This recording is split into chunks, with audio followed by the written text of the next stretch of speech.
சரி, இன்னைக்கு ரோமர் 16ஆம் அதிகாரம் பார்க்கலாம். பார்த்திங்கன்னா முதல் 2 வசனங்கள் ஒரு பகுதி, முதல் 2 வசனங்கள் ஒரு பகுதி. இந்த முதல் வசனத்தை தலைப்பாக போட்டு வச்சுக்கோங்க.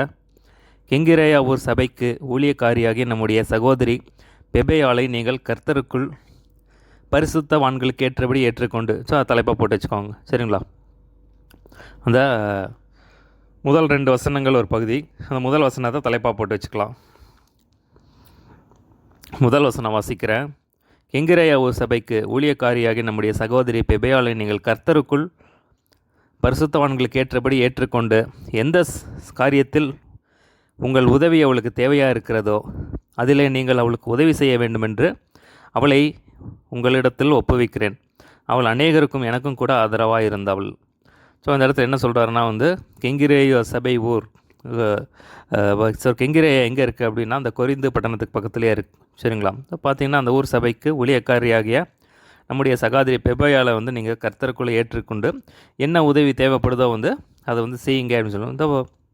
அந்த பார்த்திங்கன்னா பெபேயாள் அப்படின்னு சொல்லி போட்டிருக்கு. அங்கே யார் அப்படின்னா கர்த்தருடைய ஊழியக்காருங்க அப்படின்னு சொல்லி போட்டிருக்கு. கர்த்தருடைய ஊழியக்காரி அப்படின்னு சொல்லி போட்டிருக்கு. பார்த்திங்கன்னா சபையிலுடைய அதாவது மூப்பர்களுடனே கூட இருக்கிற அந்த உடன் மூப்பராக இருக்கலாம். சரிங்களா? உடன் மூப்பராக இருக்கலாம். பார்த்திங்கன்னா உதவி ஊழியக்காரியாக இருக்கலாம். அதாவது தேவனுடைய சபையில் முக்கியமான பங்கு வகிக்கிறவங்களாக இருக்கலாம். அதனால் பார்த்திங்கன்னா ஒரு பெண்ணாக இருக்கிறனால அநேக உதவிகள் தேவைப்படலாம். அதனால் பார்த்திங்கன்னா என்ன உதவி தேவைப்படுதோ அந்த உதவி நீங்கள் செய்யுங்க அப்படின்னு சொல்லி சொல்கிறார். அடுத்த பாருங்கள், 3ஆம் வசனத்திலிருந்து 16ஆம் வசனம் வரைக்கும் அடுத்த பகுதி. அந்த 3ஆம் வசனத்தையே தலைப்பாக போட்டுக்கலாம். சரிங்களா? அந்த 3ஆம் வசனத்தை தலைப்பாக போட்டு வச்சுக்கோங்க. கிறிஸ்து இயேசுவுக்குள் என் உடன் வேலையாட்களாகிய பிரிஸ்கில்லாவையும் ஆக்கிலாவையும் வாழ்த்துங்கள். தலைப்பாக போட்டு இதில் பார்த்தீங்கன்னா எல்லாமே வாழ்த்துங்கள் வாழ்த்துங்கள் வாழ்த்துங்கள் இருக்கும். அந்த 3ஆம் வசனத்தை தலைப்பாக போட்டு வச்சுக்கோங்க. இல்லைன்னா அந்த வாழ்த்துங்கள் அப்படின்ட்டு இருக்க அந்த 3ஆம் வசனம் கடைசியில் அதை போட்டு வச்சுட்டாலும் சரி, எல்லாமே வாழ்த்துங்கள் வாழ்த்துங்கள்னு சொல்லி இருக்கும். 3ஆம் வசனம் தலைப்பாக போட்டு வச்சுக்கோங்க. 3 முதல் 16 ஒரு பகுதி பாருங்கள். கிறிஸ்து இயேசுவுக்குள் என் உடன் வேலையாட்களாகிய பிரிஸ்கில்லாலையும் ஆக்கில்லாலையும் வாழ்த்துங்கள். அந்த இடத்துல சொல்கிறாரு, இல்லை பார்த்தீங்கன்னா வாழ்த்துங்கள் வாழ்த்துங்கள்னு இருப்பார். அப்போ இயேசு கிறிஸ்து சொல்லும்போது சொல்கிறாரு, நீங்கள் ஒரு வீட்டுக்குள்ளே போனீங்கன்னா வாழ்த்துங்க. அப்போ வாழ்த்தினீங்கன்னா நீங்கள் கூறின வாழ்த்து அந்த வாழ்த்துக்கு ஏற்றவனாக ஒருத்தர் இருந்தானா நீங்கள் கூறின வாழ்த்து அவங்க மேலே தங்கும் அப்படின்னு சொல்லி சொல்கிறார். சரிங்களா? அப்போ பார்த்தீங்கன்னா மற்றவங்களை வாழ்த்துறது ஒரு நல்ல பழக்கம் பாருங்கள். சரிங்களா? அப்போ பவுலுடைய கிட்டத்தட்ட எல்லா நிருபங்களையும் பார்த்திங்கன்னா எல்லாத்துலேயுமே வாழ்த்தி தான் ஆரம்பிப்பார். இயேசு கிறிஸ்துவனுடைய கிருபை உங்களுக்கு உண்டாவதாக, இயேசு கிறிஸ்துவின் கிருபை உங்களுக்கு உண்டாவதாக அப்படின்னு சொல்லி நல்லா வாழ்த்துவார். சரிங்களா? இப்போ மற்றவங்களை ஆசீர்வதிக்கிற வாழ்த்துறது ஒரு நல்ல ஒரு குணம் பாருங்க, கிறிஸ்தவர்களுக்கு ஒரு நல்ல அடையாளம். சரிங்களா? அப்போ பார்த்திங்கன்னா மற்றவங்களை நல்லா ஆசீர்வதிக்கணும், மற்றவங்களை நல்லா வாழ்த்தணும் பாருங்கள். சரிங்களா? அப்போ பார்த்திங்கன்னா இங்கே ஃபுல்லாமே வாழ்த்து வாழ்த்து வாழ்த்துன்னு இருக்கோம். நம்ம மற்றவங்களும் வாழ்த்தை தேவன் அறிவுறுத்துறான்னு சொல்லி நம்ம எடுத்துக்கலாம். சரிங்களா? அதில் பார்த்திங்கன்னா கிறிஸ்து இயேசுவுக்குள் என் உடல் வேலையாட்களாகிய பிரிஸ்கில்லாலையும் ஆக்கில்லாலையும் வாழ்த்துங்கள்.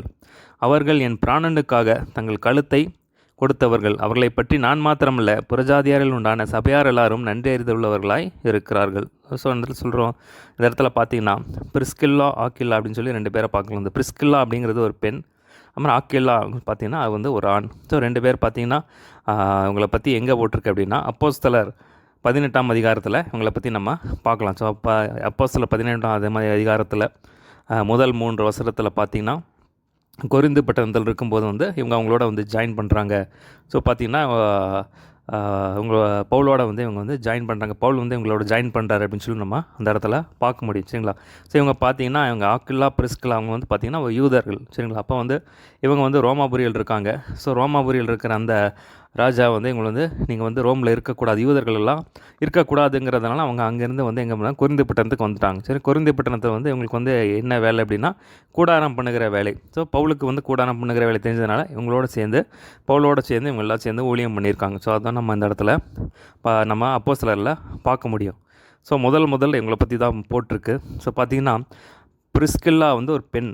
பார்த்திங்கன்னா இப்போ நார்மலாக ஆண் பேர் அதுக்கப்புறம் தான் பெண் பேர் வரும். இந்த இடத்துல பார்த்திங்கன்னா பெண் பேர் முதல்ல வந்துருக்கு. அப்படின்னா என்னென்னா நம்ம எப்படி எடுத்துக்கலாம்னா ஆவிக்குரிய வாழ்க்கையில் இப்போ கணவன் மனைவி விட அந்த மனைவி அவங்க ரொம்ப அதிகமாக பிரயாசப்பட்டிருக்காங்க அப்படின்னு சொல்லி எடுத்துக்கலாம். அப்போ ஆவிக்குரிய காரியத்தில் ரொம்ப பிரயாசப்பட்டிருக்காங்க அப்படின்னு சொல்லி சொல்கிறாங்க. இவங்களை பற்றி தான் முதல் சாட்சி சொல்கிறார் பாருங்கள். அவர்கள் என் பிராணனுக்காக தங்கள் கழுத்தை கொடுத்தவர்கள். அவர்களை பற்றி நான் மாத்திரமல்ல, புறஜாதியாரில் உண்டான சபையாரால் எல்லாரும் நன்றி அறிதலுள்ளவர்களாக இருக்கிறார்கள். ஸோ பார்த்திங்கன்னா புதிய ஏற்பாட்டிலேயே ஒரு நல்ல கணவன் மனைவியாக சேர்ந்து நல்ல ஒரு ஊழியம் செஞ்ச ஒரு பேர் அப்படின்னா இவங்கள சொல்லலாம். சரிங்களா? பாக்கில்லா பிரிஸ்கில்லா நல்லா வந்து 2 பேர் ஒருமனப்பட்டு நல்லா தேவனுடைய ஊழியத்தை செஞ்சுருக்காங்க. சரிங்களா? நீங்கள் பார்த்தீங்கன்னா கணவன் மனைவியாக சேர்ந்து ஊழியம் செய்கிறது வந்து ரொம்ப கம்மி. சரிங்களா? பார்த்தீங்கன்னா எப்போவுமே வந்து 2 பேர் ஒருமனப்பட்ட, நான் ஏற்கனவே சொல்லியிருக்கேன், 2 பேர் கணவன் மனைவி அவங்க 2 பேர் ஒருமனப்பட்டாங்கன்னா உலகத்தையே அசைச்சிடலாம், பெரிய காரியங்களை செய்யலாம். சரிங்களா? அப்போ பார்த்திங்கன்னா அது ஒரு ஊழியம் அப்படிங்கும்போது 2 பேர் ஒருமனப்பட்டு செய்யும்போது பார்த்திங்கன்னா அந்த ஊழியத்தில் ஆண்டவர் சொல்கிறார், ஒருவர் ஒண்டியாக இருப்பதிலும் இருவர் கூடி இருப்பதால். 2 பேர் ஒருமனப்பட்டு ஒரு காரியத்தை செய்யும்போது அது ரொம்ப சிறப்பாக இருக்குது. அது கணவன் மனைவி சேர்ந்து ஊழியம் செய்யும்போது அதுக்கு ஈடு இணையே கிடையாது. சரிங்களா? ஸோ பார்த்திங்கன்னா இவங்க வந்து ஒரு நல்ல ஒரு உதாரணம். சரிங்களா? அப்போ பார்த்திங்கன்னா ஒருவேளை உங்களுக்கு நீங்கள் ஒரு வேளை இதை கேட்டுக்கொண்டிருக்க யாராக இருந்தாலும் சரி, நீங்கள் வந்து ஜெபம் பண்ணுங்கள். கணவன் உங்களுக்கு கொடுக்கப்பட்ட அழைப்பை வந்து நீங்கள் வந்து நிறைவேற்ற முடியாது. கணவன் மனைவியாக சேர்ந்து ஊழியம் செய்யுங்க.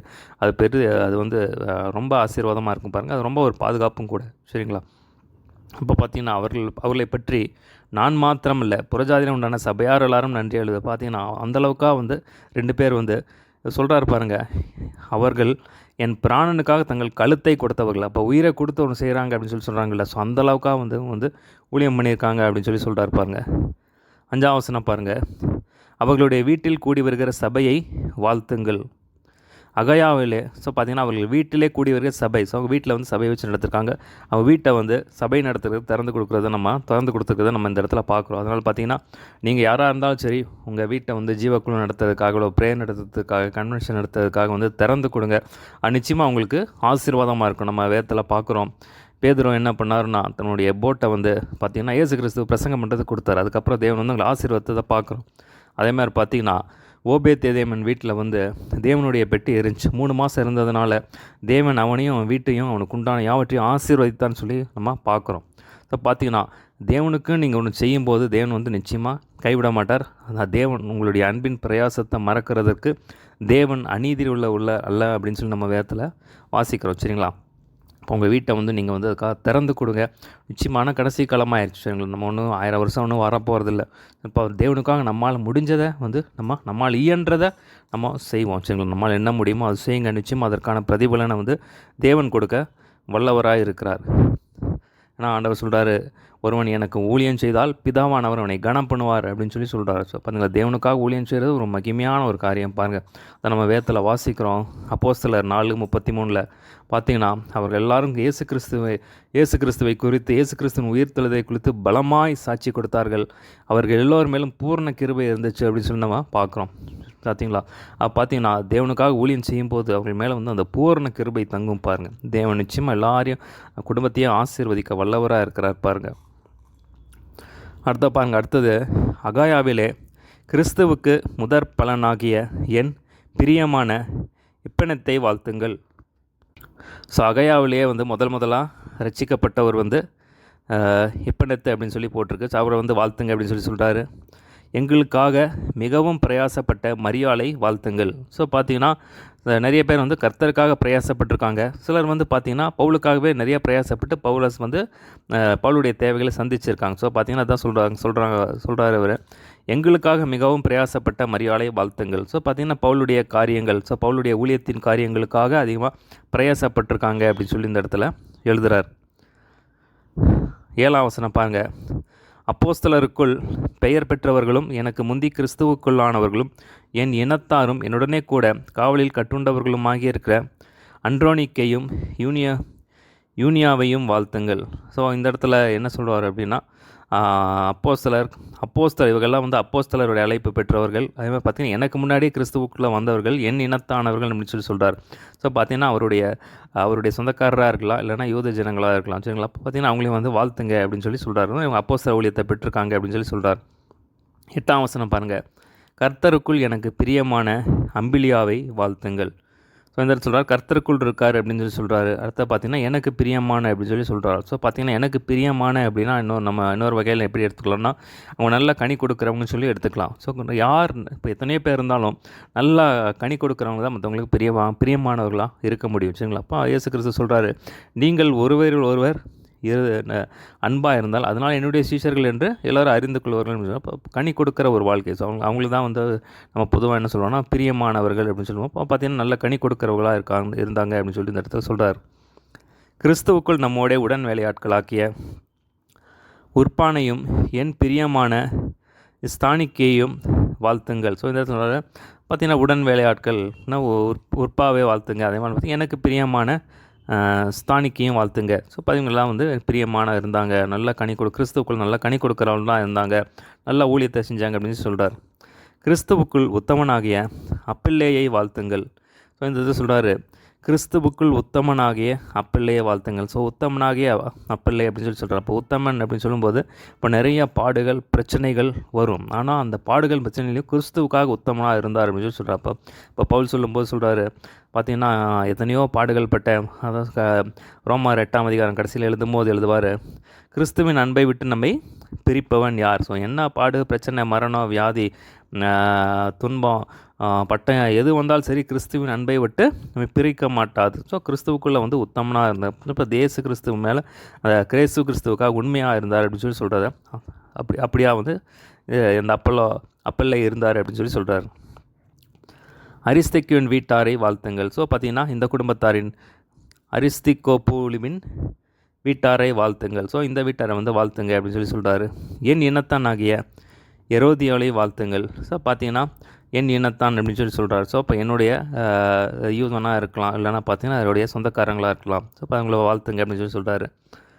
நர்கீசுவின் வீட்டாரில் கர்த்தருக்குட்பட்டவர்களை வாழ்த்துங்கள். ஸோ நர்கூசின் வீட்டாரில் நர்கூசின் வீட்டாரில் அநேகர் இருக்காங்க, அதில் வந்து கர்த்தருக்குட்பட்டவர்கள், அதில் வந்து ரட்சிக்கப்பட்டவர்களை வாழ்த்துங்க அப்படின்னு சொல்லி சொல்கிறாரு. கர்த்தருக்குள் பிரயாசப்படுகிற திரிபேனாலையும் திரிபேபோசாலையும் வாழ்த்துங்கள். ஸோ வந்து கர்த்தருக்குள் பிரயாசப்படுகிறவங்க வந்து கர்த்தருக்காக வந்து பிரயாசப்பட்டுட்டு இருக்காங்க, கர்த்தருடைய ஊழியத்தை வந்து நல்லா செஞ்சிட்ருக்காங்க அப்படின்னு சொல்லி இவங்களை வந்து வாழ்த்துங்க பண்ணிகிட்டு இருக்கிறத சொல்கிறார். கர்த்தருக்குள் மிகவும் பிரயாசப்பட்ட பிரியமான பெர்சியாலை வாழ்த்துங்கள். ஸோ இந்த இடத்துல பாருங்கள், சிலர் பற்றி இப்படி சொல்கிறாரு, மிகவும் பிரயாசப்பட்ட அப்படின்னு சொல்லி சிலரை மட்டும்தான் இப்படி சொல்கிறார். கர்த்தருக்குள் மிகவும் பிரயாசப்பட்ட அப்படின்னு சொல்லி சொல்கிறாரு. அடுத்த பிரியமான அப்படின்னு சொல்லி 2 காரியத்தை சொல்கிறார். சரிங்களா? ஒன்று வந்து மிகவும் பிரயாசப்பட்ட, கர்த்தருக்குள் மிகவும் பிரயாசப்பட்ட அப்படின்னு கர்த்தருக்குள் மிகவும் பிரயாசப்பட்டன்னா கர்த்தருக்காக ரொம்ப பிரயாசப்பட்டு நிறைய ஊழியங்களை கர்த்தருக்காக செய்கிறது, அதாவது உயிரை கொடுத்து செய்கிறாங்க அப்படின்னு சொல்லிட்டு. ஸோ அந்த மாதிரி வந்து இவங்க செஞ்சுருக்காங்க அப்படின்னு சொல்கிறாங்க. அதே மாதிரி பார்த்திங்கன்னா பிரியமான அப்படின்னு அதே நேரத்தில் வந்து நல்ல கனி கொடுக்குற ஒரு வாழ்க்கை, நல்ல ஒரு சாட்சியுள்ள வாழ்க்கை வாழ்ந்திருக்காங்க அப்படின்னு சொல்லி சொல்கிறார். ஸோ ஒரு சிலர் தான் வந்து இப்படி வந்து நல்லா வந்து காமிச்சு கொடுத்துருக்காரு பாருங்க. இப்போ ஒரு 4 பேர் வேலை பண்ணுறாங்கன்னா யார் நல்லா வேலை பண்ணுறாங்கன்னு தெரியும், யார் நல்லா அன்பாக இருக்காங்கன்னு தெரியும். ஸோ அந்த மாதிரி வந்து பிரித்து காமிக்கிறார் பாருங்க. இப்போ அந்த மாதிரி அப்படிப்பட்ட குணநலங்களுடையவங்க அப்படின்னு சொல்லி சொல்கிறார் பாருங்க. அவங்கள வாழ்த்துங்க அப்படின்னு சொல்லி சொல்கிறார். கர்த்தருக்குள் தெரிந்து கொள்ளப்பட்ட ரூபையும் எனக்கு தாயாகிய அவனுடைய தாயும் வாழ்த்துங்கள். ஸோ இந்த 13ஆம் வசனத்தில் பார்க்குறோம், கர்த்தருக்குள் தெரிந்து கொள்ளப்பட்ட ரூபாய் அப்படின்னு சொல்லி சொல்கிறார். ஸோ சிலர் இந்த ஒரு இடத்துல தான் தெரிந்து கொள்ளப்பட்ட அப்படின்னு சொல்லி சொல்கிறாரு. சிலர் வந்து இவர் வந்து தேவன் தெரிந்து கொண்டு விசேஷமாக தெரிந்து கொண்டிருக்கார் அப்படின்னு சொல்லி சொல்கிறார். ஸோ இவர் யார் அப்படின்னா பார்த்தீங்கன்னா, ஸோ மார்க்கு 15:21 வாசிக்கிறோம், சிரேனே ஊரனாகிய சீமோன் அவருடைய அந்த குமாரன் தான் இந்த ரூபன் அப்படின்னு சொல்லி வந்து வேத பண்டிதர்கள் சொல்கிறாங்க. சரிங்களா? சரி, அவர் இந்த ரூபை பேர் வந்து அங்கே இருக்குது. சரிங்களாப்பா? பார்த்தீங்கன்னா அந்த இவருடைய தகப்பன், அதாவது இந்த ரூபை இவருடைய தகப்பன் தான் அந்த சீமோன், அதாவது இயேசு கிறிஸ்துவுடைய சிலுவையை வந்து அந்த சீமோன் வந்து அந்த இயேசு கிறிஸ்துவனுடைய சிலுவையை சுமந்து செல்லும்படியாக பலவந்தம் பண்ணினார்கள். ஸோ இயேசு கிறிஸ்து சிலுவையை கொண்டு போகும்போது பார்த்திங்கன்னா அவரால் தூக்க முடியல. அதனால் பார்த்தீங்கன்னா சிரேனே ஊராகிய சீமோனை வந்து தூக்க சொன்னாங்க. ஸோ அவருடைய மகன்தான் இந்த ரூபை. எனக்கும் தாயாக அவனுடைய தாயும் வாழ்த்துங்கள். ஸோ பார்த்தீங்கன்னா நல்ல ஒரு சாட்சியுள்ள வாழ்க்கை கர்த்தருக்காக வந்து செஞ்சுருக்காங்க, அப்படின்னு வாழ்ந்திருக்காங்க அப்படின்னு சொல்லி இந்த இடத்துல சொல்கிறார். அடுத்த பார்த்தீங்கன்னா 14-15 அசிங்கீர்த்திவையும் பிலேகோனையும் எர்மாவையும் பத்திரோபாவையும் எர்மேவையும் அவர்களோடு இருக்கிற சகோதரியும் வாழ்த்துங்கள். அந்த 15ஆம் வசனம் பாருங்கள், பிலோலோகையும் யூலியாலையும் நேரேயையும் அவனுடைய சகோதரியையும் ஒலிம்பாவையும் அவங்களோடு இருக்கிற பரிசுத்தவங்க எல்லாரையும் வாழ்த்துங்கள். ஸோ பார்த்திங்கன்னா இவங்கெல்லாம் வந்து அவர் மூலமாக ரசிக்கப்பட்டவர்களாக இருக்கலாம். சரிங்களா? ஸோ பார்த்திங்கன்னா இவங்க எல்லாருமே வந்து வாழ்த்துங்கள் அப்படின்னு சொல்லி சொல்கிறார். எல்லாருமே வாழ்த்துங்கள். 16ஆம் வசனம் பாருங்கள். ஒருவரை ஒருவர் பரிசுத்த முத்தத்தோடைய வாழ்த்துங்கள், கிறிஸ்துவின் சபையார் உங்களை வாழ்த்துகிறார்கள் அப்படின்னு சொல்லி இப்போ எல்லாருமே வாழ்த்துங்க அப்படின்னு சொல்லி சொல்கிறார். ஸோ பார்த்தீங்கன்னா அர்த்தம் எல்லாருமே வாழ்த்துங்க வாழ்த்துங்க வாழ்த்துங்கன்னு சொல்லி அவங்க எவ்வளவா பிரயாசப்பட்டிருக்காங்க, எவ்வளவு எனக்கு பிரியமாக இருக்காங்க, எவ்வளோ கர்த்தருக்கு பிரியமாக இருக்காங்க, என்னென்ன எப்படியா எவ்வளவா பிரயாசப்பட்டாங்க அப்படின்னு சொல்லி சொல்கிறார். ஸோ வாழ்த்தும் போது நிச்சயமாக அது வந்து தேவனுக்கு ஒரு பிரியமான ஒரு காரியம். பாருங்கள், அடுத்த பாருங்கள் 17ஆம் வசனத்திலிருந்து அடுத்த பகுதி. அடுத்த பார்த்தீங்கன்னா 17ஆம் வசனத்திலிருந்து 20ஆம் வசனம் வரைக்கும் அடுத்த பகுதி. அந்த 17ஆம் வசனத்தையே தலைப்பாக போட்டு வச்சுக்கலாம். சரிங்களா? அன்றியும் சகோதரரே, நீங்கள் கற்றுக்கொண்ட உபதேசத்திற்கு விரோதமாய் பிரிவினைகளையும் இடரல்களையும் உண்டாக்குறவர் குறித்து எச்சரிக்கையாங்களா தலைப்பாக போட்டு வச்சுக்கோங்க. சரிங்களா? 17 முதல் 20ஆம் வசனம் வரைக்கும் ஒரு பகுதி. அந்த 17ஆம் வசனம் தலைப்பாக போட்டு வச்சுக்கலாம். அன்றியும் சகோதரரே, நீங்கள் கற்றுக்கொண்ட உபதேசத்திற்கு விரோதமாய் பிரிவினைகளையும் இடரல்களையும் உண்டாக்குகிறவர்களை குறித்து எச்சரிக்கையாக இருங்கள். ஸோ பார்த்தீங்கன்னா நீங்கள் என்ன உபதேசத்தை கற்றுக்கொண்டீங்களோ அதுக்கு பிரிவினைகளும் இடர்களையும் கொண்டு வருகிற குறித்து எச்சரிக்கையாக இருங்க, அப்படிப்பட்டவர்களை விட்டு விலகுங்க அப்படின்னு சொல்லி சொல்கிறார். ஸோ பார்த்தீங்கன்னா அவர்களை விட்டு விலக வேண்டும் என்று உங்களுக்கு புத்தி, எச்சரிக்கையாக இருந்து அவர்களை விட்டு விலக வேண்டும் என்று உங்களுக்கு புத்தி சொல்கிறேன். ஸோ அப்படிப்பட்டவர்கள் நம்முடைய கர்த்தராகிய இயேசு கிறிஸ்துவுக்கு ஊழியம் செய்யாமல் தங்கள் வயிற்றுக்கே ஊழியம் செய்து வசனப்பினாலும் இச்சக பேச்சினாலும் கபடமில்லாதவர்களுடைய இருதயங்களை வஞ்சிக்கிறவர்களாக இருக்கிறார்கள். ஸோ பார்த்திங்கன்னா இப்படிப்பட்டவர்கள் யார் அப்படின்னா, ஸோ பார்த்திங்கன்னா யாராக இருந்தாலும் சரி, யார் வந்து என்ன பிரசங்கம் பண்ணாலும் சரி, அந்த இல்லை பிரசங்கம் பண்ணுறாங்க எவ்வளோ பெரிய பிரசங்கியாக இருந்தாலும் சரி, அந்த பிரசங்கம் அந்த வார்த்தை வந்து தேவனுடைய வார்த்தைக்கு உபதேசத்துக்கு ஒத்து போகிறதா அப்படின்னு சொல்லி நம்ம பார்க்கணும். சரிங்களா? அப்போ எப்பேற்பட்ட புகழ்பெற்ற பிரசங்கியாக இருந்தாலும் சரி, அது யாராக இருந்தாலும் சரி, அவர்களுடைய உபதேசங்கள் ஒருத்தர் பார்த்திங்கன்னா 100 உபதேசம் சரியாக கொண்டு வர முடியும். அந்த 101வது உபதேசம் தவறுவதற்கு நிறைய வாய்ப்புகள் இருக்குது. சரிங்களா? ஒருத்தர் 1000 பிரசங்கம் பண்ணியிருக்கலாம், 1001வது உபதேசம் ஏதாவது புதுசாக ஒரு உபதேசத்தை சொன்னார்னா அதில் வந்து தவறு வர்றதுக்கு நிறைய வாய்ப்புகள் இருக்குது. சரிங்களா? அப்போ பார்த்திங்கன்னா இவர் பெரிய ஊழியக்காரர், இவர் எவ்வளோ அனுபவம் இருக்குது, அதனால் பார்த்திங்கன்னா எல்லாமே நம்ம வந்து நம்பிடக்கூடாது. ஸோ எதுவாக இருந்தாலும் சரி, நம்ம வேதத்தில் பார்க்குறோம். பார்த்திங்கன்னா அந்த பெராயா ஊரார் வந்து காரியங்கள் எப்படி இருக்குதா என்று தினந்தோறும் வேத வாக்கியங்களை ஆராய்ந்து பார்த்தார்கள். நம்ம பவுல் சொல்கிறது கரெக்டாக இருக்கா அப்படின்னு சொல்லி அவங்க வந்து ஆராய்ந்து பார்த்தாங்க அப்படின்னு சொல்லி நம்ம பார்க்குறோம். ஸோ அந்த மாதிரி பார்த்திங்கன்னா எதுவாக இருந்தாலும் சரி நமக்கு ஸ்டாண்டர்ட் வந்து இந்த வேதம் தான். சரிங்களா? அப்போ வந்து இந்த வேதம் தான் நமக்கு ஸ்டாண்டர்ட் கடைசி வரைக்கும். ஒரு பெரிய ஊழியக்காரங்க சொன்னாங்க அப்படின்னு சொல்லி அதை நம்ம கேட்கணும்னு சொல்லி அவசியம் கிடையாது. சரிங்களா? அப்போ எதுவுமே இந்த சத்தியத்தின்படி இருக்கா, இந்த வந்து வசனம் வேதத்தின்படி சரியாக இருக்கா அப்படின்னு சொல்லி நம்ம அலசி ஆராய்ந்து பார்க்கறது ரொம்ப முக்கியம். சரிங்களா? அப்படி ஆராய்ந்து பார்க்குறவர் பிழைத்துக் கொள்வார்கள். ஏன்னா தீமோத்தி எழுதும்போது எழுதுகிறாரு, 1 தீமோத்தி 4ஆம் அதிகாரத்தில் கடைசி காலத்தில் பார்த்திங்கன்னா சிலர் பார்த்திங்கன்னா வஞ்சிக்கிற ஆவிகளுக்கும் பிசாசின் உபதேசங்களுக்கும் செவி கொடுத்து விசுவாசத்தை விட்டு விலகி போவார்கள் அப்படின்னு சொல்லி இருக்கு. ஸோ இந்த இடத்துல பற்றி சொல்கிறாரு, சிலர் வந்து என்ன பண்ணுவாங்க, பணம் தான் அவங்களுக்கு குறி. சரிங்களா? மற்ற எதை பற்றியுமே கவலை கிடையாது, அவங்களுக்கு பணம் வேணும். அதனால் வந்து ஏதோ ஒன்று உபதேசிச்சுட்டு அவங்களுக்கு பணம் வந்து அவங்களுக்கு வயிறு நிரம்பணும். ஸோ அந்த காரியத்துக்கு அந்த மாதிரி இப்போ சில ஆட்கள் இருப்பாங்க, கள்ள ஊழியர்கள் இருப்பாங்க. ஸோ நல்ல ஊழியர்கள் நம்ம வேதத்தில் பார்க்குறோம். ஸோ ஒரு ஒரிஜினல் இருக்கும்போது அங்கே நிச்சயமாக டூப்ளிகேட் வரும். சரிங்களா? அப்போ பார்த்தீங்கன்னா வேதத்தில் நிறையா பார்க்குறோம். கள்ள போதகர்கள், கள்ள தீர்க்கதரிசிகள், கள்ள அப்போஸ்தலர்கள், கள்ள சுவிசேஷ எல்லாத்துலேயுமே டூப்ளிகேட் இருக்காங்க. சரிங்களா? அப்போ வந்து இதெல்லாம் வந்து நீங்கள் எச்சரிக்கையாக இருங்க. விசேஷமாக உபதேசத்தை புரட்டுகிறவர்கள், சத்தியத்தை பொய்யா சொல்கிற ஆட்கள், இவளை குறித்து எச்சரிக்கையாக இருங்க அப்படின்னு சொல்லி சொல்கிறார். 19ஆம் வசனம் பாருங்கள். உங்கள் கீழ்ப்படிதல் யாவருக்கும் தெரிய வந்திருக்கிறது. ஸோ ரொம்ப ஒரு முக்கியமான ஒரு காரியம் பாருங்கள். இப்போ நீங்கள் வந்து தேவ வசனத்துக்கு நீங்கள் வந்து கீழ்ப்படுகிறவர்களாக இருக்கீங்க அப்படின்னு சொல்லி வந்து ரொம்ப பாராட்டி எழுதுறாங்க. இது ஒரு முக்கியமான ஒரு வசனம் பாருங்கள். ஸோ கீழ்ப்படிதல் ஒரு கஷ்டமான காரியம். ஸோ பார்த்திங்கன்னா நம்ம வேதத்தில் யாக்கோபில் பார்க்குறோம், நீங்கள் வசனத்தை கேட்கிறவர்களாய் மாத்திரமல்ல, நீங்கள் உங்களை வஞ்சியாதபடிக்கு அதை வசனத்தின்படி செய்கிறவர்களாக இருங்க அப்படின்னு சொல்லி சொல்கிறாங்க. ஸோ பார்த்திங்கன்னா நீங்கள் வந்து வசனத்துக்கு கீழ்ப்படுறீங்க, தேவனுக்கு பயந்து வேத வசனத்தின்படியாக நடக்கிறீங்க அப்படின்னு சொல்லி சொல்கிறாரு. நான் பாராட்டி எழுதுறா பாருங்கள். ஆகையால் உங்களை கரித்து சந்தோஷப்படுகிறேன். இது ரொம்ப ஒரு முக்கியமான ஒரு காரியம் பாருங்கள்.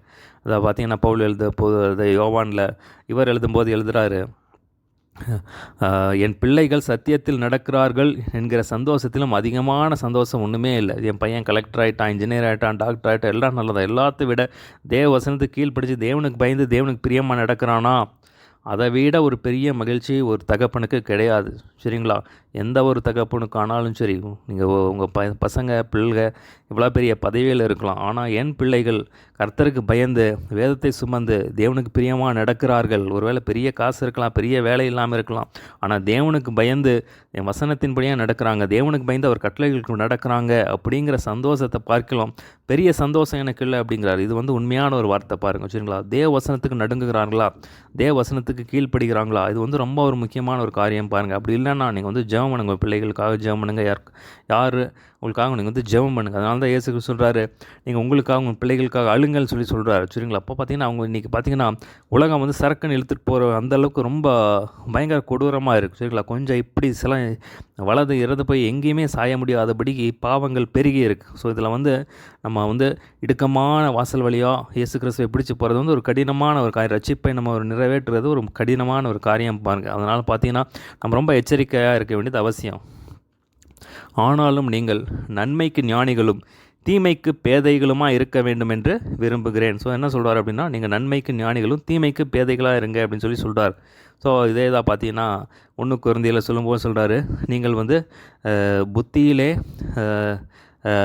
தேறினவர்களாக, அதாவது புத்தியிலே தேறினவர்களாயும் துர்க்குணத்திலே குழந்தைகளாக இருங்க அப்படின்னு சொல்கிறார். ஸோ பார்த்திங்கன்னா நன்மைக்கு ஞானிகளாக இருங்க அப்படின்னா பார்த்தீங்கன்னா ஞானிகள் எப்படி இருப்பாங்க அப்படின்னா எந்த ஒரு காரியத்தை சிறந்து செய்வாங்க. அந்த மாதிரி பார்த்திங்கன்னா நீங்கள் நன்மையான காரியத்துக்கு நல்லா பெஸ்ட்டாக செய்யுங்க, ஒரு ஞானி மாதிரி நல்லா பெஸ்ட்டாக செய்யுங்க அப்படின்னு சொல்கிறாரு. அதே மாதிரி தீமைக்கு அப்படின்னு சொல்லும்போது பாவத்துக்கு, உலகத்துக்கு ஒத்து போகிறது, தேவனுக்கு பிரியமில்லாத காரியத்தை செய்கிறது, அதுக்கு பேதைக மாதிரி இருங்க. குழந்தைங்க பார்த்தீங்கன்னா அதுக்கு பாவம்னா என்னென்னே தெரியாது. ஸோ அப்படிப்பட்டவங்களாம் நீங்கள் இருங்க அப்படின்னு சொல்கிறார். அதாவது பாவம்னா என்னென்னே தெரியாது, ஒரு குழந்தைக்கு ஒன்றும் தெரியாது. ஸோ அந்த மாதிரி நீங்கள் தீமைக்கு விலகுங்க, அந்த மாதிரி ஒரு குழந்தை மாதிரி இருங்க அப்படின்னு சொல்கிறார். பாவத்துக்கு விலகி ஓடிப்போங்கிற மாதிரி சொல்கிறாருங்க. 20ஆம் வசனம் பாருங்கள், முக்கியமான வசனம். சமாதானத்தின் தேவன் சீக்கிரமாய் சாத்தானை உங்கள் கால்களின் கீழே நசுக்கி போடுவார். நம்முடைய கர்த்தராக இயேசு கிறிஸ்துவின் கிருபை உங்கள் உடனே கூட இருப்பதாக. சரிங்களா? இது ஒரு முக்கியமான வசனம் பாருங்கள். அப்போது சமாதானத்தின் தேவன் சீக்கிரமாய் சாத்தானை உங்கள் கால்களின் கீழே நசுக்கி போடுவார். அந்த வசனத்தை நீங்கள் சொல்லி ஜெபம் பண்ணு பாருங்கள். சமாதானத்தின் தேவனே எங்கள் வீட்டுக்குள்ளே வாங்க. பார்த்தீங்கன்னா யோவான் எழுதும் போது எழுதுகிறாரு, 1 யோவான் 3:8, பிசாசினுடைய கிரியைகளை அழிக்கும்படிக்கே தேவகுமாரன் வெளிப்பட்டார் அப்படின்னு நம்ம பார்க்குறோம். ஸோ இதே மாதிரி பார்த்தீங்கன்னா சங்கீதம் 81ஆம் சங்கீதம் 13-14 வசனத்தில் நம்ம பார்க்குறோம், என் ஜனம் எனக்கு செவி கொடுத்து இஸ்ரவேல் என் வழிகள் நடந்தால் நலமாக இருக்கும். நான் சீக்கிரத்தில் அவர்கள் எதிர்காலையை தாழ்த்தி என் கையை அவள் சத்துருக்களுக்கு விரோதமாக திருப்புவேன். ஸோ அப்போ எப்போ அந்த சீக்கிரமாக அப்படிங்கிறது நம்ம கையில் தான் இருக்கு பாருங்கள். சமாதானத்தின் தேவன் சீக்கிரமாக நம்ம நல்லா ஜெபம் பண்ணு பாருங்கள். அப்போ எவ்வளோ நம்ம தேவனுக்கு கீழ்ப்படுகிறோமோ டக்குன்னு ஆண்டவர் செஞ்சிருவார் பாருங்கள். அந்த நம்ம வேதத்தில் வாசிக்கிறோம், தேவனுக்கு கீழ்ப்படித்திருங்கள், பிசாசுக்கு எதிர்த்து நில்லுங்கள், அப்பொழுது அவன் உங்களை விட்டு ஓடி போவான். நம்ம பிசாசை எதிர்த்து அவனை போராடி ஜெயிக்கிறது ஒரு பெரிய விஷயம் கிடையாது. தேவனுக்கு கீழ்ப்படுகிறது தான் முக்கியமான ஒரு காரியம். இதுக்கு நம்ம முதல்ல முக்கியத்துவம் கொடுத்துட்டோம்னா அது ஈஸி, சரிங்களா? அப்போ தேவனுக்கு கீழ்ப்படிதல் நம்ம கண்ணும் கருத்துமா தேவன் என்ன வசனம் சொல்கிறாரோ அதுக்கு நம்ம கீழ்ப்படிஞ்சு நமக்கு ஒப்பு கொடுத்தோம்னா சாத்தானை விரட்டுறது, அவனை ஜெயிக்கிறது ரொம்ப சுலபமாயிரும் பாருங்கள், சரிங்களா? ஸோ அதான் இந்த இடத்துல சொல்கிறார். அடுத்த பாருங்கள், 21ஆம் வசனத்திலிருந்து 24ஆம் வசனம் வரைக்கும் அடுத்த பகுதி, 21 முதல் 24 வரை. அதாவது பவுலின் நண்பர்கள் வாழ்த்துதல் சொல்கிறாங்க. பவுலின் நண்பர்கள் இந்த இடத்துல வாழ்த்துதல் சொல்கிறாங்க. ஸோ அந்த 21ஆம் வசனத்தை தலைப்பாக போட்டு வச்சுக்கலாம். 21 முதல் 24, 21ஆம் வசனம் தலைப்பு, என் உடன் வேலையாளாக்கிய தீமோத்தேயும் என் இனத்தராகிய லூகியும் யாசோனும் சொசிபத்திரம் உங்களை வாழ்த்துகிறார்கள். ஸோ அதான் போட்டு வச்சுக்கோங்க, சரிங்களா? அதான் தலைப்பு. 21ஆம் வசனம் வாசிக்கிறேன். என் உடன் வேலையாளாகிய தீமோத்தேயும் என் இனத்தராகிய லூகியும் யாசோனும் சொசிபத்திரம் உங்களை வாழ்த்துகிறார்கள். ஸோ இவங்கெல்லாம் என்னுடைய உடன் வேலையாட்கள், இவங்கெல்லாம் வாழ்த்துறாங்க அப்படின்னு சொல்கிறாரு. இந்த நிருபத்தை எழுதின தெர்தியுவாகிய நான் கர்த்தருக்குள் உங்களை வாழ்த்துகிறேன். ஸோ பார்த்தீங்கன்னா இந்த நிருபத்தை எழுதுறது யாருன்னா தெர்தியு, பவுல் சொல்ல அவர் எழுதியிருக்காரு. ஸோ நான் உங்களை வாழ்த்துறேன் அப்படின்னு சொல்கிறாரு. அடுத்தா பார்த்தீங்கன்னா என்னையும் சபை அனைத்தையும் உபசரித்து வருகிற காயு உங்களை வாழ்த்துகிறார். ஸோ காயு உங்களை வாழ்த்துகிறார் அப்படின்னு சொல்கிறார். ஸோ பார்த்தீங்கன்னா சபை அனைத்தையும் எல்லாரையும் விசாரித்து வருகிற ஒரு நல்ல உள்ளம் காயுவை பார்த்தீங்கன்னா அந்த ஒரு நல்ல சாட்சி பெற்றவர். அதை 3 யோவானில் ஒரு லெட்டர் எழுதுவார், யோவான் எழுதுவார். அதை நம்ம பார்க்க முடியும். பட்டணத்து உக்கிரக்காரனாகிய எரஸ்தும் சகோதரனாகிய குவர்த்தும் உங்களை வாழ்த்துகிறார்கள். ஸோ பார்த்தீங்கன்னா இவங்கெல்லாம் உங்களை வாழ்த்துறாங்க அப்படின்னு சொல்கிறார். நம்முடைய கர்த்தராகிய இயேசு கிறிஸ்துவின் கிருபை உங்கள் அனைவரோடும் கூட இருப்பதாக. ஆமேன். ஸோ தேவனுடைய இயேசு கிறிஸ்துவின் கிருபை உங்களோடு கூட இருப்பதாக சொல்லி இப்போ எல்லாருமே பார்த்திங்கன்னா கிருபை அது ரொம்ப முக்கியம். இப்போ வந்து நம்ம கிருபையின் காலத்தில் இருக்கோம். அப்போ இந்த கிருபையின் காலத்தில் வந்து கிருபை கிறிஸ்து தான், சரிங்களா? கிறிஸ்து தான் முக்கியம், கிருபை தான் முக்கியம். கிருபை சார்ந்து நம்ம வாழ வேண்டிய உள்ளதாக இருக்கோம், சரிங்களா? தேவனுடைய கிருபையை சார்ந்து கொள்ளுங்கள், சரிங்களா? நான் சொன்னேன் எப்போவுமே வந்து நம்முடைய எந்த ஒரு தாழ்ந்தையும் நம்முடைய எந்த காரியத்தையும் சார்ந்து கொள்ளாதபடிக்கு முழுக்க முழுக்க தேவனுடைய கிருபையை சார்ந்து கொள்ளுங்கள், சரிங்களா? அடுத்த பாருங்கள், 25ஆம் வசனத்தில் முதல் 27ஆம் வசனம் வரை. அந்த 25ஆம் வசனம் முதல் லைனே சும்மா தலைப்பாக போட்டு வச்சுக்கலாம். ஆதி காலம் முதல் அடக்கமாக இருந்து சும்மா ஒரு தலைப்பாக போட்டு வச்சுக்கோங்க, அதான் தலைப்பு. பார்த்தீங்கன்னா 25 முதல் 27 வரை கடைசி பகுதி. 25ஆம் வசனம் வாசிக்கிறேன். ஆதி காலம் முதல் அடக்கமாக இருந்து இப்பொழுது தீர்க்க தரிசனம் ஆகமங்களிலே அநாதி தேவனுடைய கட்டளைகளின்படி வெளியாரங்கமாக்கப்பட்டதும் சகல ஜாதிகளும் விசுவாசத்திற்கு கீழ்ப்படியப்படும்படிக்கு அவர்களுக்கு அறிவிக்கப்பட்டதுமாயிருக்கிற ரகசியத்தை வெளிப்படுத்துவதற்கான இயேசு கிறிஸ்துவை பற்றிய பிரசங்கமாகிய சுவிசேஷத்தின்படியே உங்களை ஸ்திரப்படுத்த வல்லவரும் தாம் ஒருவரே ஞானமுள்ளவருமாகிய தேவனுக்கு இயேசு கிறிஸ்துவின் மூலமாக என்றென்றுக்கும் மகிமை உண்டாவதாக. ஆமேன். சரிங்களா? அப்போ அந்த இடத்துல சொல்கிறாரு பாருங்கள், 25ஆம் வசனம். ஆதி காலம் முதல் அடக்கமாக இருந்தது. ஸோ ஆதி காலத்தில் வந்து அடக்கமாக இருந்துச்சு. இப்பொழுது தீர்க்க தரிசன ஆங்கிலம்னா அநாதி தேவனுடைய கட்டளையின்படி வெளியாரங்கமாக்கப்பட்டதும். இப்போ தீர்க்க தரிசன ஆங்கிலமில் வந்து இயேசு கிறிஸ்துவ மேசியாவை பற்றி காரியங்கள் சொல்லப்பட்டிருக்கு, சரிங்களா? சகல ஜாதிகளும் விசுவாசிக்கத்தக்கதுக்காக கீழ்ப்படியம் பண்ணும்படிக்கு அவர்களுக்கு அறிவிக்கப்பட்டதுமாக ரகசியத்தை வெளிப்படுவதற்கு. ஸோ அந்த ரகசியம் எல்லாருமே எல்லா ஜாதிகளும் விசுவாசத்தை கீழ்ப்படியும் பண்ணபடி அந்த ரகசியம் என்னென்னா இயேசு கிறிஸ்துவனுடைய சுவிசேஷம், இயேசு கிறிஸ்துவனுடைய பிரசங்கமாகிய சுவிசேஷம், அதுதான் வந்து அந்த ரகசியம். அப்போ இயேசு கிறிஸ்துவின் பிரசங்கமாகிய அந்த சுவிசேஷம் சொல்லப்படும் போது என்ன ஆகுனா எல்லா ஜாதிகளும் விசுவாசித்து இயேசு கிறிஸ்துவே மெய்யான தேவன், அவர் தான் உலக ரட்சகர், அவரே வந்து பிதாவிடத்தில் போய் சேர்கிறதுக்கான வழி அப்படின்னு சொல்லி எல்லாருமே வந்து அறிஞ்சு கொள்வாங்க அப்படின்னு சொல்லி சொல்கிறார். ரகசியத்தை வெளிப்பதற்கான இயேசு கிறிஸ்துவை பற்றிய பிரசங்கமாகிய என் சுவிசேஷத்தின் படியே உங்களை ஸ்திரப்படுத்த. ஏன்னா சுவிசேஷத்தில் என்னன்னா இருள் இருக்கிற ஜனங்கள் வெளிச்சத்துக்கு வருவாங்க, பிசாசனுடைய ராஜ்யத்திலிருந்து தேவனுடைய ராஜ்யத்துக்கு வருவாங்க, தேவனுடைய பிள்ளைகளாக மாறுவாங்க, அவங்க பாவங்கள் எல்லாம் மன்னிக்கப்படும். அவங்களுக்கு வந்து ஒரு புதிய மார்க்கத்தை தேவன் வந்து வச்சுருக்கார், பரலோகத்துக்கு போகிற வழியை வந்து தேவன் வந்து காட்டுறார், சரிங்களா? அப்போ மிகுந்த சந்தோஷத்தை உண்டாக்கும் நற்செய்தி வந்து அதுதான், சரிங்களா? விடுதலை கொடுக்குற ஒரு நற்செய்தி, சரிங்களா? உங்களை ஸ்திரப்படுத்த வல்லவரும் தாம் ஒருவரே ஞானமுள்ளவராக தேவனுக்கு இயேசு கிறிஸ்துவின் மூலமாக என்றென்றைக்கும் மகிமை உண்டு. அப்போ தேவனுக்கு தாம் ஒருவரே ஞானம், அப்போ தான் ஒருவரே ஞானமுள்ளவர்னா தேவன் தான். இப்போ இயேசு கிறிஸ்து மூலம் அவருக்கு வந்து மகிமை உண்டாவதாக அப்படின்னு சொல்லி சொல்கிறார், சரிங்களா? ஸோ அதில் யோவானில் என்ன பார்த்தோம் அப்படின்னா பெபையால் வந்து பெபையால் வந்து கெங்கிரேய சபை ஊருக்கு ஊழியக்காரியாகிய சபைக்கு அந்த ஊழியக்காரியாகிய பெபையால் வந்து என்ன உதவி தேவையோ அது செய்யுங்க அப்படிங்கிறாரு. அப்புறம் பார்த்திங்கன்னா எல்லாரையும் வாழ்த்துங்க அப்படிங்கிறாரு. பார்த்திங்கன்னா அதுக்கப்புறம் பார்த்திங்கன்னா உபதேசத்துக்கு விரோதமாக வருகிறவர்கள் குறித்து நீங்கள் வந்து எச்சரிக்கையாக இருங்க. உபதேசத்துக்கு விரோதமாக இடரல்களை கொண்டு வருகிற அவளை குறித்து நீங்கள் வந்து எச்சரிக்கையாக இருங்க, அவளை பற்றி விலகுங்க, அவளுக்கு குறித்து விலகுங்க அப்படின்னு சொல்கிறாரு. சமாதானத்தின் தேவன் வந்து சீக்கிரமாக சாத்தான்கள் காலங்கள் நசுக்கி போடுவார் அப்படின்னு சொல்லி சொல்கிறாரு. அப்புறம் பார்த்திங்கன்னா பவுலினுடைய உடன் வேலையாட்கள், பவுலுடைய நண்பர்கள், உடன் வேலையாட்கள் அவங்கெல்லாம் வந்து வாழ்த்துறதை நம்ம இந்த இடத்துல பார்க்குறோம். நம்ம பார்த்திங்கன்னா சுவிசேஷம் வந்து வெளிப்படுத்தப்பட்டிருக்கு. ஸோ பார்த்திங்கன்னா தம் ஒருவரே ஞானமுள்ளவராகிய தேவன் அப்படின்னு சொல்லி சொல்கிறார். அப்போ பார்த்தா சுவிசேஷத்தின் மூலம் ஜனங்கள் வந்து எல்லா ஜாதிகளும் விசுவாசத்திற்கு கீழ்ப்படிவாங்க அப்படின்னு சொல்லி சொல்கிறாரு. அவர் பார்த்திங்கன்னா தம் ஒருவரே ஞானமுள்ளமாகிய தேவனுக்கு மகிமை உண்டாகட்டும் அப்படின்னு சொல்லி சொல்கிறார். ஸோ பார்த்திங்கன்னா உங்களை எல்லாம் ஸ்திரப்படுத்த வல்லமை உள்ள தேவன் அப்படின்னு சொல்லி சொல்கிறத நம்ம இந்த இடத்துல பார்க்கணும், சரிங்களா? ஒரு சின்ன ஜெபம் பண்ணி முடிச்சிடலாம். ஏசப்பா, நீர் எங்களோடு பேசின வார்த்தைகளுக்காக உமக்கு நன்றி ஆண்டவரே. ஏசப்பா, நாங்களும் மற்றவர்களுக்கு என்ன உதவி செய்ய முடியுமோ அதை செய்ய எங்களுக்கு உதவி செய்யுங்க. அப்போ நாங்களும் எல்லாரையும் வாழ்த்த எங்களுக்கு உதவி செய்ய வேண்டும் முடியாது ஜெபிக்கிறேன். சமாதானத்தின் தேவன் சாத்தானை ஏசப்பா கால்களின் கீழ் நசுக்கி போடுவீராக ஆண்டவரே. ஏசப்பா எங்களுக்கு கிருபை கொடுத்து வழிநடத்த வேண்டும் முடியாது ஜெபிக்கிறேன். துரோபதேசங்களுக்கு ஏசப்பா கர்த்தர் நீர் எங்களை விலக்கி ரசித்து காத்தரல வேண்டும் முடியாது ஜெபிக்கிறேன். பிசாசின் உபதேசங்களுக்கும் கண்ணிகளுக்கும் கர்த்தர் நீர் எங்களை விலக்கி ரசித்து காத்தரல வேண்டும் முடியாது ஜெபிக்கிறேன் ஆண்டவரே. ஏசப்பா இந்த ரோமர் புக்கை முடிக்க கர்த்தர் கிருபை செய்தீரே. உமக்கு சோத்தன சத்தியங்கள் 100 பெருகி எங்களுக்குள்ள பலன் கொடுக்க கர்த்தர் கிருபை செய்யுங்க. அந்த நாம் மாத்திரம் மையப்பட்டோம். நீர் எங்களுக்கு என்ன ஊழியத்தை கொடுத்திருக்கிறோ அதே ஏசப்பா நாங்கள் உங்கள் நாம மகிமைக்காக சிறப்பாக செய்ய எங்களுக்கு கிருபை பாராட்ட வேண்டும்படியாக ஜெபிக்கிறேன். உங்கள் பூர்ண கிருபை எங்கள் மேலே தங்கட்டும் ஆண்டவரே. இந்த நாம் மாத்திரம் மையப்பட்டோம் கிருபையை நாங்கள் சார்ந்து கொள்கிறோம். எல்லா மகிமையும் உமக்கு மாத்திரம் செலுத்துகிறோம். நாங்கள் சிறுகவும் நீர் பெருகவும் வேண்டும் ஆண்டவரே. துதிகன மகிமையை உமக்கு செலுத்துகிறோம். இயேசுவின் நாமத்தில் எல்லாவற்றையும் கேட்கிறோம் நல்ல பிதாவே. ஆமென்.